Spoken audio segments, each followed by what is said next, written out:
Hello students, welcome back to the channel, the Excel Academy Keonjhar. I hope everyone is doing well. I guess everyone has watched my previous video related to distance and section formula, or you can call it as a section and midpoint formula actually. Both are the same things only. Okay, so in the last video actually, we have learned about finding distance between two given points, and as well as we learned about the section formula. Okay, so in this video, I am going to teach you about the midpoint formula as well as the formula to find the coordinates of the centroid of a triangle. Okay, these two formulas we are going to find using the formula for finding sections, the formula for finding the point in which the line is divided into two parts or three parts like that. Okay, bachcho. So I suggest you to watch this video clearly and suggest me any issues if you find in this video. I'll try to correct them anyhow. Okay, bachcho, ध्यान से देखते रहिए इस video को. Okay, as per discussions हम लोग आज mid point formula पढ़ेंगे. मिड पॉइंट फॉर्मूला देखिए, सेक्शन फॉर्मूला पहले क्या था वो पहले पता करता है. ठीक है, व्हाट वाज सेक्शन फॉर्मूला. तो सेक्शन फॉर्मूला कैसे निकलता था ना. सेक्शन फॉर्मूला पहले डेफिनेशन बता रहा हूं मैं उसका. ये दो पॉइंट्स हैं ए और B, is divided by P in the ratio of m:n, और P का कोऑर्डिनेट्स है x y और A का कोऑर्डिनेट्स है x1 y1, B का कोऑर्डिनेट है x2 y2. तो ये कैसे होता है. यहाँ पे हम लोग क्या निकालते हैं, x निकालते हैं. तो x का वैल्यू होगा m x2 plus n x1 by m plus n होता था. ठीक है. Similarly y is equals to m y2 plus m n y one by m plus n, ये होता था ना. ठीक है बच्चों. अब अगर ये रेशियो, अगर ये मिड पॉइंट हो गया, one P is the mid point. Mid point formula निकाल रहे हैं, that means P mid point होगा. पी अगर मिड पॉइंट हो जाएगा तो ये रेशियो कितना कितना हो जाएगा, 1:1 हो जाएगा. तो एम का वैल्यू कितना होगा 1, एन का वैल्यू कितना होगा 1. दैट मीन्स अब x का फॉर्मूला क्या होगा, m और n 1 1 है. That means x2 plus x1, जो कि x1 प्लस x2 लिख सकते हैं भाई 1 + 1 = 2. ये फॉर्मूला हो गया मिड पॉइंट का. ठीक है. Similarly y can be written as y1 plus y2 by 2. ठीक है बच्चों. मतलब instead of putting 1 into m and n respectively, हम डायरेक्टली इस फॉर्मूले को यूज कर सकते हैं. अगर तुम इस फॉर्मूले को यूज ना करो, इस फॉर्मूले में करो, तो तब भी तुम मिड पॉइंट डालोगे, मतलब एम और एन का वैल्यू 1 ही लोगे. तो दैट मीन्स ऑटोमेटिकली यही फॉर्मूला में डालने के बराबर हो जाएगा. ठीक है. अच्छा, सिमिलरली अगर हम एक ट्रायंगल का सेंट्रॉइड का फॉर्मूला निकालते हैं तो कैसे निकलेगा. देखो, ट्रायंगल का सेंट्रॉइड का फॉर्मूला. ओके, तो हमारा ये एक ट्रायंगल हो गया. ये कोऑर्डिनेट ए है, ये बी है, ये सी है. तो सेंट्रॉइड आपको पता ही है कि intersection of mid points, intersection of medians actually. तो ये मीडियंस है तीनों. कौन सा, ये पी क्यू आर कर दो. तो ये जो बी पी है, क्यू सी है, ए आर है, ये सब मीडियंस है. और इनका इंटरसेक्शन जो कि ओ है, वो है आपका सेंट्रॉइड. ओ का coordinate suppose capital X capital Y ले लो. तो मुझे बताओ अभी ए का कोऑर्डिनेट्स क्या होगा. कुछ भी लेते हैं, x1 y1 लेते हैं, बी का लेते हैं x2 y2, सिमिलरली सी का लेते हैं x3 y3. ठीक है. अच्छा, मुझे बताओ आर का कोऑर्डिनेट्स कितना होगा यूजिंग दिस. ये मिड पॉइंट है ना, मीडियन है, मतलब ये मिड पॉइंट है. मिड पॉइंट को मैं सर्कल बना दे रहा हूं. ठीक है. तो आर अगर मिड पॉइंट है तो क्या हो जाएगा, मतलब इसका x प्लस इसका x बाई 2, मतलब x2 प्लस x3 बाई 2. ठीक है. ये हो गया आपका x का, आर का x का फॉर्मूला. पॉइंट आर का निकाल रहे हो ना कोऑर्डिनेट्स, तो x का वैल्यू ये रहा. दैट मीन्स पहले लिखो x2 plus x3 by 2 comma. Similarly y क्या होगा, y2 प्लस y3 बाई 2 हो जाएगा. ठीक है. तो y2 प्लस y3 बाई 2 हो गया. तो अब यहां पे लिख लो. अब मुझे बताओ, ये मीडियन को सेंट्रॉइड कैसे डिवाइड करता है, 2:1 में. 2:1 में डिवाइड करता है ना. नहीं. तो मुझे बताओ अब ए आर जो लाइन है, मैं थोड़ा इसको बाहर कर दे रहा हूं. ये ए पॉइंट है, ये आर पॉइंट है, ये आपका सेंट्रॉइड है ओ, जिसका कोऑर्डिनेट है x, y. ठीक है. किस रेशियो में डिवाइड करता है सेंट्रॉइड मीडियन को? हमेशा 2:1 में डिवाइड करता है। तो m कितना हो गया? 2 हो गया। n कितना हो गया? 1 हो गया। ठीक है, अब a का कोऑर्डिनेट्स हमको पता है x1 y1, r का कोऑर्डिनेट हमको पता है x2 plus x3/2, y2 plus y3/2। ठीक है बच्चों, तो अब हम सेक्शन फॉर्मूला यूज करेंगे। सेक्शन फॉर्मूला में x का वैल्यू कैसे निकलता था? mx2, m का वैल्यू कितना है? 2 है, इंटू x2, मतलब ये अगर x1 y1 है पहले का, ये x2 y2 होगा। ठीक है, अगर इन दोनों पॉइंट्स को कंपेयर करो तो मैं 2 इंटू क्रॉस मल्टीप्लाई होगा, मतलब यहां से यहां फिर यहां से यहां। ठीक है, 2 इंटू इसका x कोऑर्डिनेट, इसका x कोऑर्डिनेट कितना है? x2 plus x3 whole divided by 2। ठीक, प्लस nx1, n कितना है? 1 इंटू इसका कोऑर्डिनेट है x1। ठीक है, whole divide by m plus n कितना होगा? 2 प्लस 1 जो कि 3 होगा। ठीक, तो x आपका यहाँ पे 2 कटा, कितना हुआ? ये हो गया आपका x1 plus x2 plus x3 whole divide by 3। किसका कोऑर्डिनेट्स? x का वैल्यू निकला x1 plus x2 plus x3 whole divide by 3। ठीक है, सिमिलरली जब y का निकालोगे तो क्या होगा? y is equals to 2m into y2, मतलब यहां से मल्टीप्लाई होगा y2 plus y3 whole divide by 2 plus n मतलब 1 इंटू y1, मतलब वही y1 ही होगा, whole divide by m plus n, 2 plus 1 जो कि होगा 3 आपका। ठीक है, तो अब ये कैसे निकलेगा? देखो, ये आपका हो जाएगा plus y is equals to, ये 2 कटेगा, y1 plus y2 plus y3 whole divide by 3। ठीक है, अगर आप ट्राइंगल का सेंट्रॉइड का कोऑर्डिनेट्स निकालोगे तो डायरेक्टली ये दोनों फॉर्मूला यूज कर देना। रिमेंबर करने में भी इजी है, तीनों को ऐड करो, बाई 3 कर दो। ठीक है, x की जगह भी y की जगह भी। ओके बच्चों, तो अब एक क्वेश्चन कर लेते हैं। In what ratio does p b comma minus 1 divide the join of a कितना है? 1 comma minus 3 and b 6 comma 2। ठीक, also find the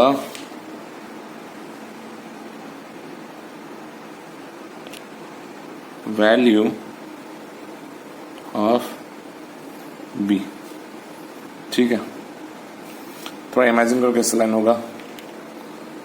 a 1 minus 3 है, सपोज ये पॉइंट a है, ये पॉइंट b है, ये a पॉइंट है, ये b पॉइंट है।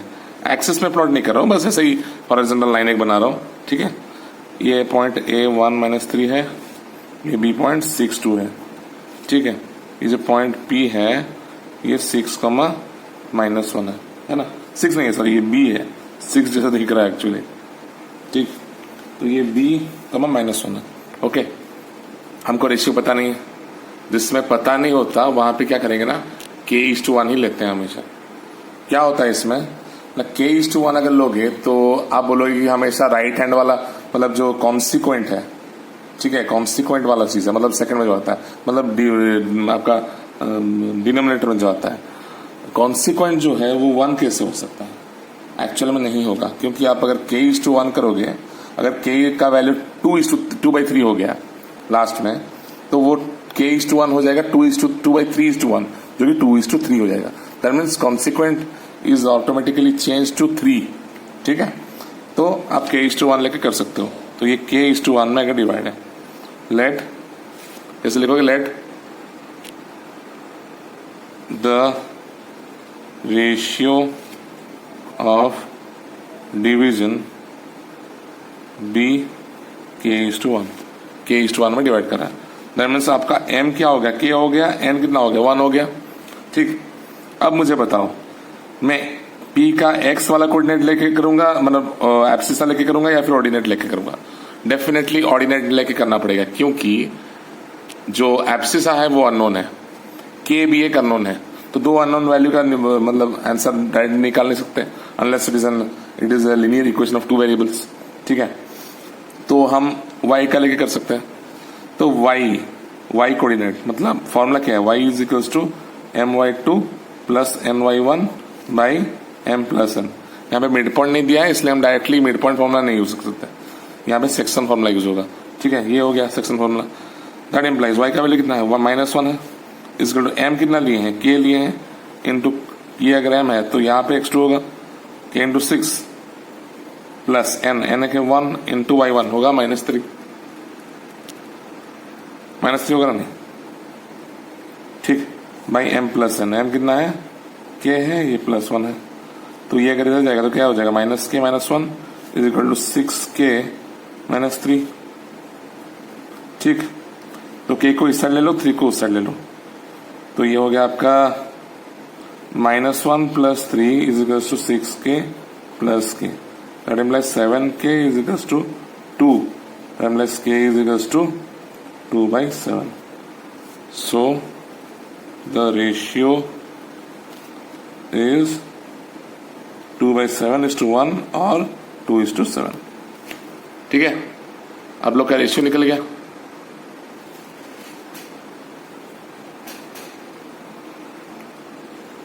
अच्छा, थोड़ा गलती हो गया यहाँ पे, हम लोग x का वैल्यू पुट कर दिए यहाँ पे और इसमें y का वैल्यू लिए, तो ये 2 होगा, तो सारी जगह मैं 2 कर लेता हूँ इसको, 2k, तो ये 2k प्लस k हो जाएगा और ये आपका हो जाएगा 3k, तो ये 2/3 और ये 3, ये भी 3, तो रेशियो आपका हो गया 2:3। गलती से 7 हो गया था, मैंने x का वैल्यू लिया था जबकि वहां पे y का वैल्यू होना चाहिए। ठीक है, तो अब b का वैल्यू निकलेगा। ओके, तो b x का है तो x का यूज करेंगे, x is equals to mx2 plus nx1 by m plus n। ठीक है, अब हमको m पता चल गया है, n पता चल गया, m कितना है, सो m/n इज इक्वल्स टू 2:3 होगा, m/n 2:3 होगा। ठीक है, तो यहाँ पे वही m और n का वैल्यू पुट करेंगे। ठीक, तो x का वैल्यू कितना है, b है, तो b लिख लो, इज इक्वल्स टू mx2, मतलब m कितना है, 2 है, m 2 है, तो 2 इंटू x2 ये होगा 6 प्लस n होगा 1 इंटू x1 होगा 1 बाई m प्लस n, मतलब 2 + 3, तो b का वैल्यू कितना होगा, ये होगा 8 + 1 बाई 5, 8 + 1 बाई 5 हो जाएगा। ओके, ये 12 है। ठीक है, यहाँ पे n की जगह मैंने 1 पुट कर दिया, ये 3 होगा ना, तो 12 + 3/5, that implies b is equals to 15/5 which will be 3, that implies b का वैल्यू आपका 3 आ गया। ओके बच्चों, तो ये हो गया आंसर, क्लियर। तो आगे बढ़ते हैं, क्वेश्चन कर लेते हैं हम, थोड़ा ट्रिकी क्वेश्चन है। Show that the line segment joining the points A -5, 8 and B 10, -4 is trisected by the coordinate axis.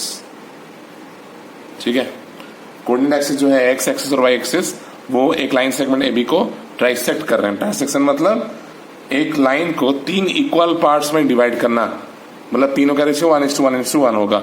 ठीक है, समझे बच्चों। तो इसको प्रैक्टिकली एक ग्राफ में कैसे प्लॉट करते हैं, थोड़ा उसका रफ डायग्राम करते हैं। ये आपका वाई एक्सिस रहा, ये आपका एक्स एक्सिस रहा। ठीक है, पहला पॉइंट क्या है, -5, 8, -5 अगर कहीं यहीं पे होगा तो 8 कहाँ पे होगा, यहाँ पे कहीं होगा, इस पॉइंट को ए ले लेते हैं। एंड देन 0 -4, ठीक है, सॉरी 10 -4, 10 कहाँ पे होगा, अगर 5 यहाँ तक है तो 10 इसका डबल होगा ना, तो डबल मतलब यहाँ कहीं होगा। ठीक है, और -4 कहाँ होगा, नीचे कहीं होगा यहीं पे, ठीक है। तो जब ये ऐसे जाएगा तो वाई एक्सिस और एक्स एक्सिस में इंटरसेक्ट करेगा, है कि नहीं। तो प्रूफ क्या करना है कि सपोज ये पॉइंट P है जहां पे y में इंटरसेक्ट हो रहा है और ये पॉइंट Q है जहां पे x में इंटरसेक्ट हो रहा है, ठीक है। हमको प्रूफ क्या करना है कि ये AP is equal to PQ is equal to QB proof करना है। ये B पॉइंट है ना। या फिर और एक चीज कर सकते हैं, हम एज्यूम करके चलते हैं कि ये ट्राइसेक्ट कर रहा है, ठीक है। फिर उसका ट्राइसेक्शन हो गया, मतलब ये और ये पॉइंट का वैल्यू निकालते हैं। अगर इन दोनों पॉइंट्स का वैल्यू सही सही निकला, दैट मीन्स हम जो एजम्पशन किए हैं वो बिल्कुल सही है, ठीक है। तो मुझे बताओ इस पॉइंट का वैल्यू क्या होना चाहिए। इस पॉइंट का वैल्यू 0, y होना चाहिए, है कि नहीं, क्योंकि y एक्सिस का वैल्यू होगा, there is no horizontal movement, therefore the value for x is 0 since it is on the y axis. Similarly, the value for q, the coordinates for q will be x, 0. There is no vertical movement, neither upwards nor onwards. Therefore, the value of the coordinate value of q will be x, 0, where 0 is the value for y, and yx it has no vertical movement. Therefore, it has a null value for y. ठीक है, तो ये x 0 है, ये 0 y है। मतलब अगर ये 0 के अलावा हम जो उल्टा कर रहे हैं हम प्रूफ करने टाइम, अगर ये 0 के अलावा और कुछ आ गया दैट मीन्स हम गलत किए, और यहाँ पे 0 के अलावा और कुछ आ गया तब भी हम गलत किए। तो दोनों का ये चीज सेटिस्फाई होना पड़ेगा, ठीक है। तो let us assume that AP is to PQ is to QB is equals to 1:1:1। इसका मतलब क्या हुआ ना, ट्राइसेक्शन हो रहा है इन पॉइंट्स P एंड Q, ठीक है। मतलब तीनों इक्वल पार्ट्स में है, डिवाइड हो रहा है, ठीक है। अगर ऐसा हम एज्यूम किए हैं तो अब P और Q का वैल्यू निकालेंगे, वो सही होना चाहिए, नहीं तो हमारा एजम्पशन रॉन्ग हो जाएगा, ठीक है। तो अगर ऐसा चीज है that means AP is to PB क्या होगा, 1:2 पार्ट्स होगा ना, नहीं, PQ plus QB is PB, therefore 1:2 होगा। क्लियर। अच्छा, तो अब हम P पॉइंट निकालते हैं, ठीक। सपोज P पॉइंट का x वैल्यू हम निकालते हैं, ठीक है। x वैल्यू, P पॉइंट का x वैल्यू निकालते हैं। x क्या होगा, mx2, ये 1 है, ये 2 है। m अगर 1 ले रहे हो, ये अगर n है तो mx2 मतलब ये हो गया आपका 10 - 4 ना। mx2 मतलब 1 into x2 हो गया 10 प्लस n है कितना 2 इंटू x1, इसका वैल्यू क्या है -5,8 है ना। तो 2 into -5 by m plus n, 1 + 2 will be 3। ये तो आपका 0 हो गया ना, 10 + 10 - 10 0, 0/3 = 0। तो x का वैल्यू 0 हो गया, दैट मीन्स ये क्वालिफाई कर गया, ठीक है।